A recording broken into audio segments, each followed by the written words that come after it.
Oh. Halo, selamat pagi semuanya. Selamat pagi, Pak. Bagaimana kabar ini? Baik, Pak. Kenapa ini bukan yang mengantuk gitu? Sudah malam ya? Iya, Pak. Maaf ya terlambat. Ini ada kecelakaan di jalan ini.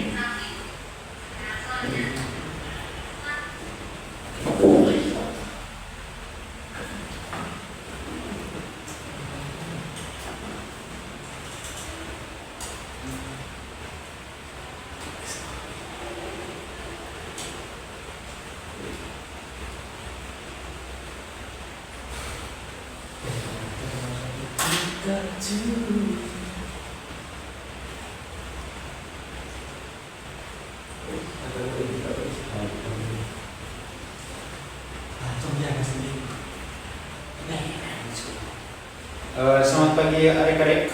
Oh iya, sebelum kita mengawali materi ini, kita berdoa dulu. Ya para teman adik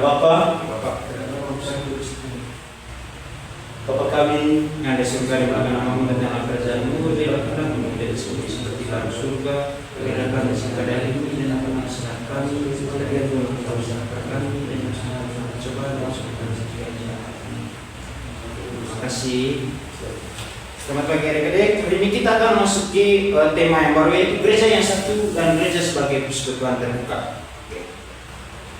Pertama, gereja yang satu.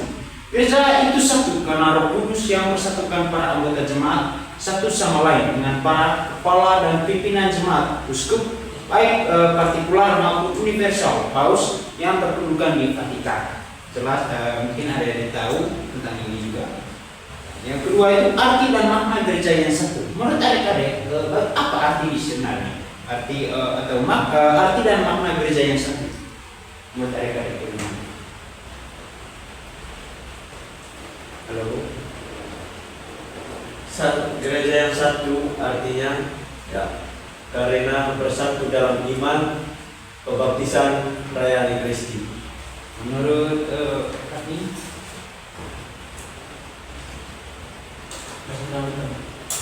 terima kasih.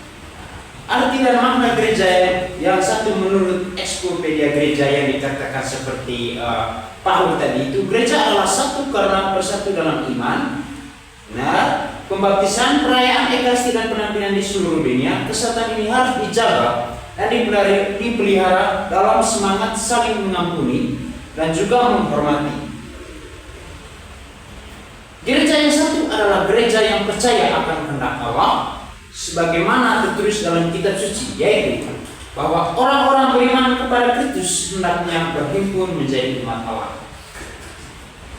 Yaitu adik-adik bisa lihat dalam Alkitab nanti, yaitu di 1 Petrus bab 2 ayat 5 sampai 10, dan juga satu itu menjadi satu tubuh di 1 Korintus bab 12 ayat 12. Secara historis adik-adik, yang menjadi bagian dari kepercayaan bahwa para paus merupakan pengganti Petrus. Oke. Apakah adik-adik sudah tahu bahwa para paus sebenarnya itu pengganti Petrus? Dia adalah paus pertama. Oke. Paus yang pertama. Oke. Yang memimpin gereja bersama semua uskup-uskup seluruh dunia. Secara kolegial disebut sebagai Successio Apostolica. Oke. Konsili Vatikan kedua menegaskan corak kolegial tugas pengembalaan ini yang bertanggung jawab bagi pelaksanaan tugas-tugas gereja, yaitu memimpin dan melayani, mengajar dan menguruskan. Ajaran adik-adik bisa lihat dalam kitab suci, yaitu pertama 1 Petrus bab 2 ayat 5 sampai 10, yang kedua 1 Korintus bab 12 ayat 12 seperti yang saya sampaikan sebelumnya, yang ketiga 2 Timotius bab 2 ayat 22, Efesus bab 4 ayat 3 sampai 6, Matius bab 16 ayat 16 sampai 19. Oke, selanjutnya ajaran gereja tentang kesatuan gereja.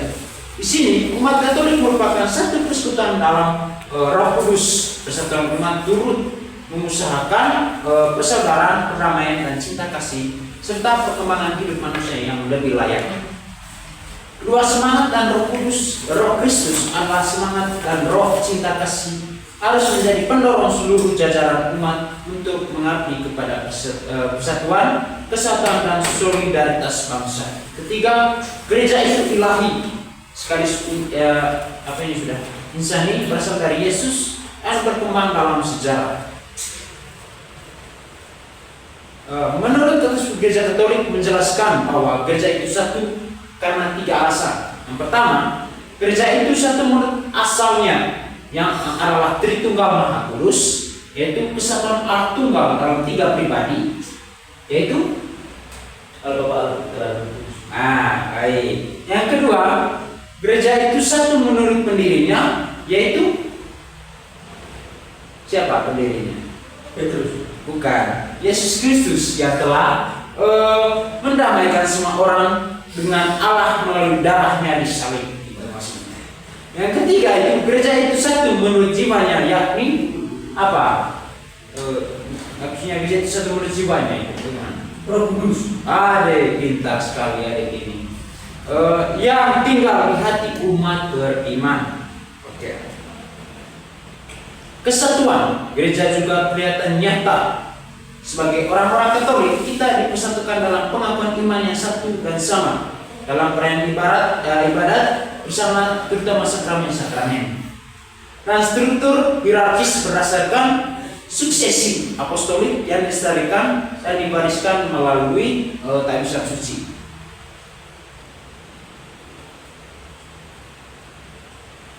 Usaha-usaha untuk menguatkan persatuan, yaitu menurut adik-adik usaha-usaha apa untuk menguatkan persatuan umat beriman?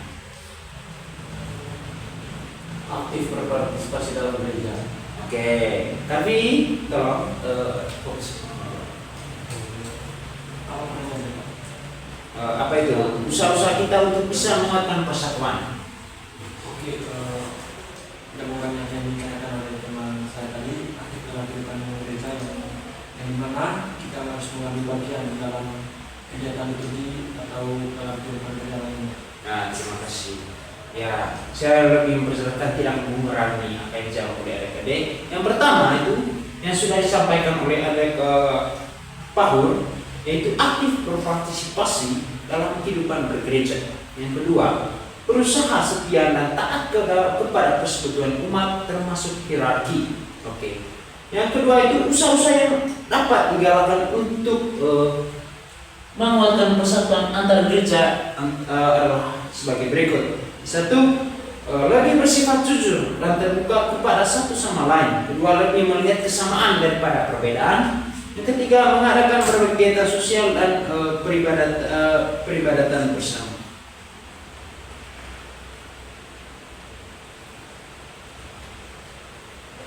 Oke, di sini kita masuk dalam gereja sebagai persekutuan umat.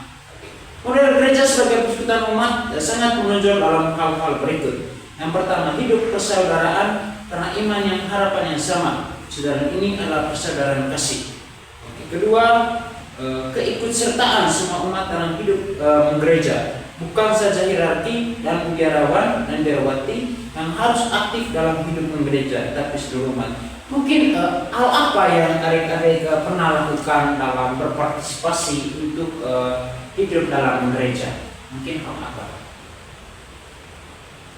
Dalam hal beriman. Beriman, maksudnya berimannya gimana gitu? Seperti apa? Ketika kita dalam gereja, kita harus bersama-sama sikap terbuka terhadap sesama. Terima kasih.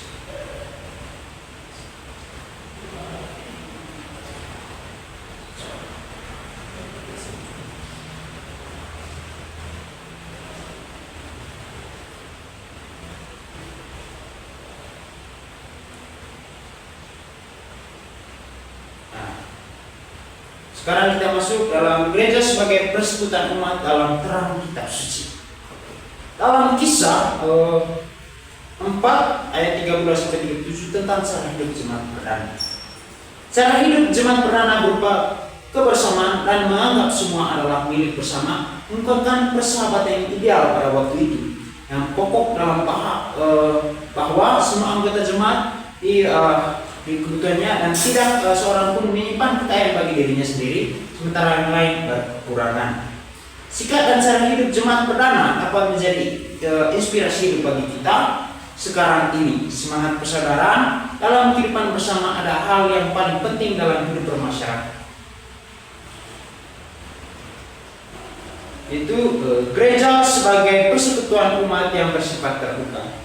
Berapa cara yang dilakukan gereja untuk menunjukkan keterbukaannya yaitu antara lain sebagai berikut. Pertama, gereja selalu siap untuk berdialog dengan agama dan budaya mana saja untuk saling mengenal, menghargai dan memperkaya. Oke, di sini gereja bersifat terbuka, tanpa memandang bahwa yang lain itu berbeda dari mereka, tapi bisa menerima mereka dengan secara terbuka, bersifat universal gitu. Yang kedua,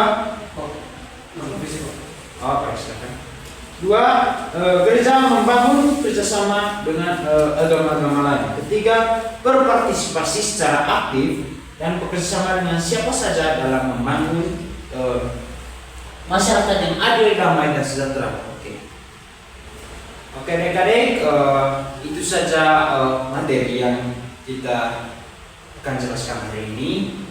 Karena seperti pada awal tadi kita berdoa, maka diakhiri dengan doa juga kepada Orang Bapa pada surga, ini materi kami sudah selesai. Kami mohon agar semoga materi ini dapat berguna dan bermanfaat bagi kehidupan kami. Dan sekali kami pulang, jagalah kami selalu dalam perjalanan pulang tempat kami masing-masing, agar kami selamat sampai tempat tujuan kami. Kita berpuji Tuhan, ini esok pada segala masa. Amin. Ya, terima kasih. Silakan pergi.